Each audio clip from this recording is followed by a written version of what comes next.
Hello everyone, आज के हम इस वीडियो में करेंगे क्लास फिफ्थ का पेज नंबर 5 और 6। ठीक है, तो स्टार्ट करते हैं हम क्वेश्चन नंबर 6 से। ये हमारा क्वेश्चन नंबर 6 है। इसमें लिखा हुआ है express the following in expanded form. हमें इसको एक्सपेंडेड फॉर्म में लिखना है। तो एक्सपेंडेड फॉर्म हमारी बहुत ही आसान होती है, आपने पहले भी शायद हो सकता है की होगी। तो क्या करना होता है हमें एक्सपेंडेड फॉर्म में, बहुत ईजी है। स्टार्ट करते हैं हम 6 क्वेश्चन का फर्स्ट पार्ट, ए पार्ट।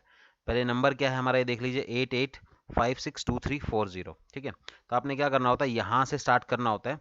सबसे पहले आपने लिखना है 8, मल्टीप्लाई लगाना है, 1 लिखना है, और उसके बाद जितनी डिजिट बच जाती है 1 2 3 4 5 6 7, इन सब डिजिट के नाम की जीरो लग जाएंगी। 1 2 3 4 5 6 7, फिर बीच में प्लस, फिर अगली डिजिट है हमारी फिर से 8, मल्टीप्लाई लगाना है, फिर 1 लिखना है। अब हमारी डिजिट बच जाएंगी 6, क्योंकि पहले 7 थी तो अब 6 ही बचेंगी। 1 2 3 4 5 6, उसके बाद फिर प्लस, उसके बाद 5 की बारी है, 5 मल्टीप्लाई 1 लगाना है। ठीक है, 5 मल्टीप्लाई 1 लगाना है। 5 के बाद हमारी 5 डिजिट बच जाएंगी, तो 5 जीरो लग जाएंगी। इस तरह से एक एक जीरो जो है वो घटती चली जाएंगी। ठीक है, उसके बाद फिर से प्लस लगेगा। 5 के बाद अब बारी कितनी है, 6 की बारी है। ठीक है, 6 की बारी है तो 6 लगा के हमें मल्टीप्लाई लगाना है। एक सेकेंड, मल्टीप्लाई फिर 1 लगाना है। अब 6 के बाद कितनी 4 डिजिट बचेंगी, तो 1 2 3 4, फिर प्लस आ गया बीच में। ठीक है, प्लस आके अब क्या अब किसकी बारी आ गई, 2 की बारी, तो 2 लगाना है, मल्टीप्लाई फिर 1 लिखना है। 2 के बाद 3 डिजिट बच गई, तो 1 2 3, फिर से प्लस, फिर अगली 3 की बारी, 3 मल्टीप्लाई 1, 2 डिजिट बच गई, 2 जीरो, फिर से प्लस, फिर से प्लस, अब 4 की बारी, 4 मल्टीप्लाई 1, एक डिजिट बच गई 0, फिर प्लस, फिर 0 की बारी, 0 मल्टीप्लाई 1। अब हमारे पास कोई डिजिट नहीं बची, तो हम कोई भी 0 नहीं लगाएंगे। ठीक है, तो ये हमारा फर्स्ट का आंसर हो गया। इसी तरह से हमें सेकेंड थर्ड सब पार्ट्स करने हैं। मैं आपको दो पार्ट और करके दिखा देता हूँ। एक ये पार्ट ले लेते हैं हम, सी। पहले 6 है हमारा, 6 लगाया मैंने, मल्टीप्लाई लिखा, 1 लगाया। अब कितनी डिजिट बचती है, 1 2 3 4 5 6 7, 1 2 3 4 5 6 7, तो 7 0 1 2 3 4 5 6 7, फिर प्लस, फिर अगली डिजिट है 3, 3 मल्टीप्लाई 1।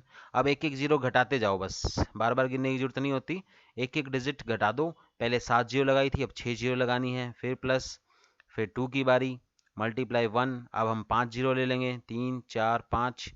ठीक है, फिर प्लस, फिर उसके बाद 2 के बाद अगली डिजिट क्या है हमारी, 5, 5 मल्टीप्लाई, अब हमने 5 जीरो लगाई थी, अब हमारी A1 लगा के चार जीरो लग जाएंगी।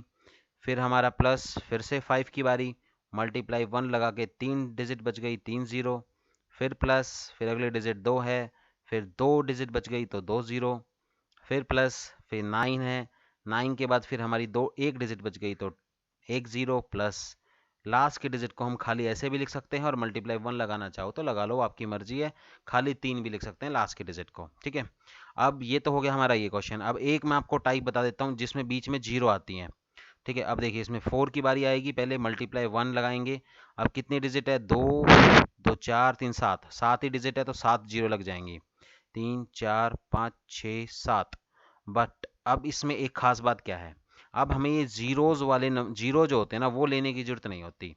ठीक है, उसके बाद 2 है तो हम 2 को लेंगे सीधा, जीरो वाले को लेने की जरूरत नहीं होती। जैसे फर्स्ट पार्ट में भी ये लास्ट में जीरो था, तो अगर मैं इसको ना भी लेता तो कोई फर्क नहीं पड़ता, ये मैं चाहूँ तो ना भी लूँ। ठीक है, तो जीरो वाले नंबर को मतलब आप, फिर 2 की बारी है, 2 लगा के 1। अब कितनी डिजिट बच गई है, 1 2 3 4, जब हम गिनेंगे जब तो जीरो को भी गिनेंगे, ये ध्यान रखना। लेकिन लिखते वक्त आपको जीरो लिखने की जरूरत नहीं है। अब ये 2 जीरो नहीं लेने, अब सीधा 5 ले लेंगे। 5 के बाद फिर से वही, 5 के बाद सीधा 1 लिखा, और एक ही डिजिट बची है तो 10 आ गया। फिर लास्ट में फिर जीरो है तो उसको लेने की जरूरत नहीं है। तो जीरो वालों को आप लेने की जरूरत नहीं है, गिनते वक्त तो उनको भी गिनेंगे, लेकिन लेते वक्त लिखते वक्त उनकी जरूरत नहीं है। केवल 4 2 और 5 को ले लिया मैंने, इसमें से 4 2 और 5, बाकी जीरो नहीं ली। सेम काम हम इसमें करेंगे। ठीक है, बाकी के पार्ट आप कर सकते हैं इसके। मैंने आपको 3 पार्ट करके दिखा दिए हैं इसके, 6 में से, 5 में से सॉरी। तो अब 7th क्वेश्चन पे आते हैं। ये इसका उल्टा है। यहाँ पर देखिए क्या लिखा हुआ है, 6 करोड़ 8 10 लाख 4 लाख 8 10,000 4,600 5 टेंस 4 वंस। तो ये बहुत आसान है, मैंने आपको एक चीज़ बताई थी, वंस टेंस ऐसे होता है ना इंडियन सिस्टम। तो वंस टेंस 100 1000 10,000, पहले ये सारे लिख लो, वंस टेंस 100 1000 10,000 लाख 10 लाख और करोड़ तक लिख लो क्योंकि करोड़ तक दिए हुए हैं।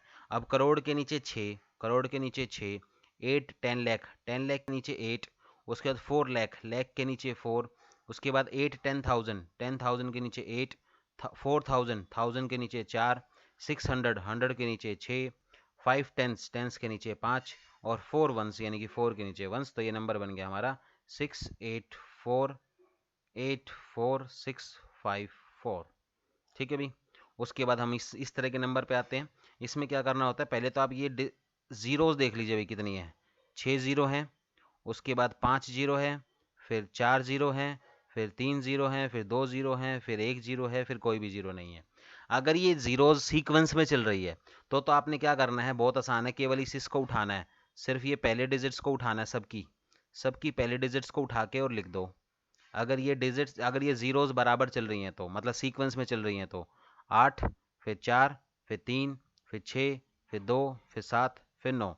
ये काम तो तब होगा जब ये जीरो जो है वो सीक्वेंस में चल रही है। पहले 6 जीरो है, फिर 5 है, फिर 4 है, फिर 3 है, फिर 2 है, फिर 1 है, फिर कोई भी नहीं है। तो हम सिंपल ऐसे करेंगे। लेकिन अगले क्वेश्चन पे आता हूँ। जैसे मैं यहाँ पर 3 और 3 6 7 जीरो हैं, 7 जीरो के बाद 5 जीरो है, 6 जीरो वाला नंबर गायब है। यहाँ पर एक गायब है 6 जीरो वाला। अब 5 जीरो के बाद 4 जीरो वाला भी गायब है, फिर 3 जीरो आ गई, फिर 2 जीरो वाला भी गायब है, फिर 1 जीरो आ गई और फिर विदाउट जीरो। तो हमें क्या करना है, जहां जहां मैंने ये क्रॉस लगाया था, जहां जहां ये गायब है कोई नंबर, उन गायब नंबर की जगह पे हमें जीरो लिखना है। यानी कि इसका आंसर लिखा जाएगा 8। पहले तो इसका उठा लिया 8, फिर यहाँ एक नंबर गायब है उसके नाम की 0, फिर उसके बाद ये 8। ठीक है। फिर यहाँ पे फिर गायब है एक नंबर तो उसके नाम की फिर 0, फिर यहाँ पर 8 है, 8 लिख दिया। फिर यहाँ पे फिर एक नंबर गायब था तो उसके नाम की फिर 0, और फिर लास्ट में 2 और 9। ठीक है भाई। तो जिस सीक्वेंस में अगर जीरोज नहीं है तो उनके नाम की 0 लगती जाएंगी। आगे एक और करवा देता हूँ। जैसे 3 3 6 7 7 जीरो है, फिर यहाँ 6 जीरो है, फिर यहाँ 5 जीरो होनी चाहिए थी, यानी कि एक नंबर यहाँ गायब है।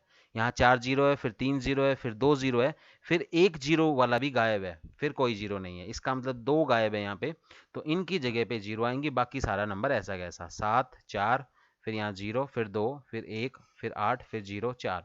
तो ये बन जाएगा 7 4, फिर गायब नंबर की जगह 0, फिर 2, फिर 1 8, फिर 0 गायब की जगह फिर 4।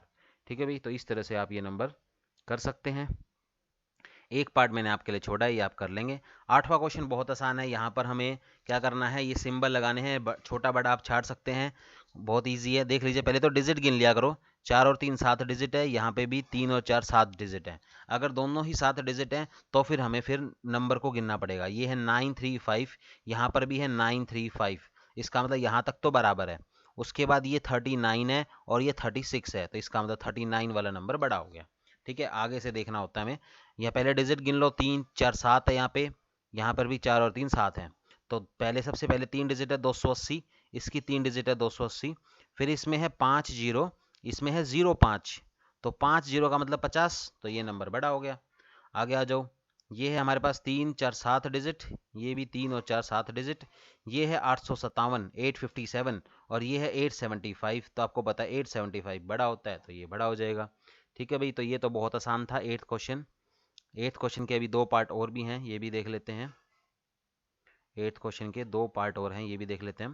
पहले डिजिट काउंट कर लो, 2 4 7, 2 4 3 7 बराबर है डिजिट। 7989 7989, ठीक है, बराबर है यहाँ तक। फिर है 988, यहाँ है 8889। आपको पता है इनमें से कौन बड़ा होगा, 988 बड़ा होगा या 8889 बड़ा होगा। 988 बड़ा होगा, तो ये नंबर बड़ा हो गया। यहाँ देखिए 5099 बराबर है, फिर 7 7 बराबर है, फिर 0 0 बराबर है, फिर 6 6 बराबर, दोनों बराबर है, तो बराबर का साइन आ जाएगा। उसके बाद हमारा क्वेश्चन 9 है असेंडिंग ऑर्डर, और क्वेश्चन नंबर 10 है डिसेंडिंग ऑर्डर। तो असेंडिंग और डिसेंडिंग ऑर्डर में से कोई एक ऑर्डर समझ लीजिए और इनका मीनिंग समझ लीजिए। उसके बाद आप इजीली कर सकते हैं, और मैं आपके लिए ये क्वेश्चन छोड़ूंगा। ठीक है भाई। क्या है इसके अंदर खास बात, असेंडिंग का मतलब होता है, देखिए कभी भी जब हम असेंड करते हैं, असेंडिंग का मतलब होता है ऊपर जाना, ऐसे असेंड करना, ऊपर की तरफ जाना। ठीक है। इसमें क्या होता है, मैं पहले छोटा नंबर आता है, फिर उससे बड़ा आता है, फिर उससे बड़ा आता है, ऐसे फिर सबसे बड़ा नंबर आता है। यानी कि नंबर बढ़ते जाते हैं, ऊपर की तरफ जाते हैं भाई ये नंबर। असेंडिंग का मतलब ऊपर की तरफ जाना। तो सबसे पहले छोटा नंबर देख लीजिए भाई। पहले तो डिजिट देख लीजिए, सबके पास सेम डिजिट है, 6 6 6, सबके पास 6 डिजिट है भाई। तो अब यहाँ पर हमें देखना है, ये है 72, इसमें भी 72, इसमें भी 72, इसमें भी 72, सारे बराबर हैं। उसके बाद ये 45, ये 45, ये 52, ये 39, तो 39 वाला सबसे छोटा हो गया, तो 723999 ये सबसे छोटा हो गया। फिर ये 45, ये 45, ये 52, तो 45 वाले छोटे हो गए, ठीक है। लेकिन इनमें से भी छोटा कौन है, यहाँ पर 68 है, यहाँ पर 90 है, तो 68 वाला 90 वाले से छोटा हो गया। फिर ये 90 वाला आ जाएगा, और फिर सबसे बड़ा ये हो जाएगा हमारा 725286। मतलब इसका आसान तरीका ये है कि डिजिट वाइज चलिए आप, ठीक है। एक और करा देता हूँ आपको, 3 डिजिट हैं, 3 3 6 2 8 डिजिट है यहाँ पे, 3 3 6 2 8 है इसमें भी, 3 3 6 2 8 है इसमें भी, 3 3 6 और एक 7 डिजिट है इसमें। ये नंबर हमारा छोटा है क्योंकि इसमें डिजिट कम है, तो ये तो हमारा सबसे आगे आ गया, ठीक है भाई। ये डिजिट तो हम क्या, ये नंबर तो हम क्या करेंगे, सबसे आगे लिख देंगे, क्योंकि इसके पास 7 ही डिजिट हैं और बाकियों के पास 8 हैं। तो अब बात आती है, अब इनमें से सबसे छोटा कौन है। देखिए 80280, 80280, 80280, यहाँ तक ये 5 डिजिट सबके पास है, सेम सेम। अब बाकी की बच क्या गई, ये यहाँ है 208, यहाँ है 820, यहाँ है 280, तो सबसे छोटा कौन हुआ अभी इन तीनों में से, ये वाला हुआ। अब इसकी बारी आ जाएगी, 80280 फिर 208 के बाद 820 में से और 280 में से ये हो गया, फिर लास्ट में हमारा ये हो जाएगा, ठीक है भाई। तो ये 9th क्वेश्चन आप इस तरह से कर लेंगे। उसके बाद इसके मैं कुछ पार्ट, 2 पार्ट छोड़ रहा हूँ। अब एक 10th में करवा देता हूँ कि 10th में क्या है, डिसेंडिंग ऑर्डर बोला है। तो डिसेंडिंग ऑर्डर समझ लीजिए भाई, जब भी हम यूँ नीचे आते हैं उसको डिसेंडिंग बोलते हैं, नीचे आने को, ठीक है। इसमें क्या होता है, सबसे ऊपर बड़ा नंबर आता है, फिर छोटा आता है, फिर छोटा आता है, ऐसे से फिर सबसे छोटा आता है। तो सबसे बड़ा नंबर छांटना है अब आपने।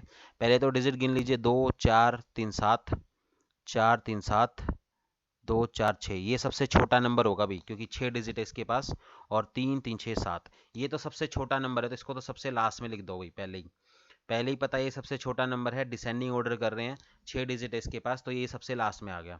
अब इनमें से, क्योंकि हम डिसेंडिंग ऑर्डर कर रहे हैं, तो डिसेंडिंग ऑर्डर में सबसे पहले बड़ा आता है, तो अब इनमें से छाट लो भाई, सबसे बड़ा कौन होगा। 5363, ये दोनों है 5363, लेकिन ये है 57, तो 57 वाला सबसे बड़ा हो गया, 5738639। अब बात आती है इन दोनों की, 5363 5363 दोनों सेम है। उसके बाद 896 है, ये 986 है, तो ये नंबर 986 बड़ा होगा तो आगे आ जाएगा, और 896 तीसरे नंबर पे आ जाएगा, ठीक है भाई। तो ये असेंडिंग डिसेंडिंग ऑर्डर आपने पहले भी किए हुए हैं, ठीक है, 4th में भी 3rd में भी किए हुए हैं, तो आप इजीली कर सकते हैं। बाकी के पार्ट मैं आपके लिए छोड़ रहा हूँ। आई होप आपको अच्छे से समझ में आ गया होगा। Thank you so much.